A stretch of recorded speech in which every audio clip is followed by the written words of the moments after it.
3 مدل نون فطیر که فقط با یه خمیر درست شده. خمیرش هم بدون همزن و خیلی راحت و بی دردسر درست میشه و نیاز به ورز اضافه هم نداره.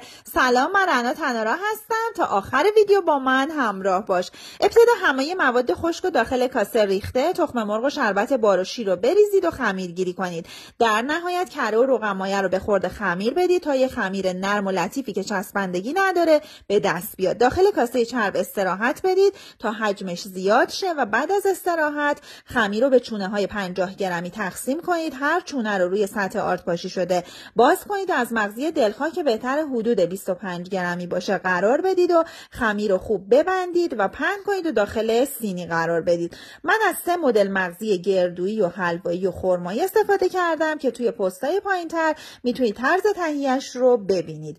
رویه خمیرها رو با مهر و کاتر دلخواه طرح بندازید و رومال بزنید و کمی کنجد بپاشید. مجدد 15 دقیقه دیگه استراحت بدید. در نهایت سینی رو در فر از پیشگم در طبقه وسط با حرارت 190 درجه حدود 15 تا 20 دقیقه قرار بدید تا پخته و رویه طلایی شه. بعد از پخت به دلخواه رویه رو شربت بار میتونید بزنید و نوش جان کنید. اگر از اکسپلور این ویدیو رو میبینید حتما پیج ما رو فالو کنید و از آموزش ها استفاده کنید.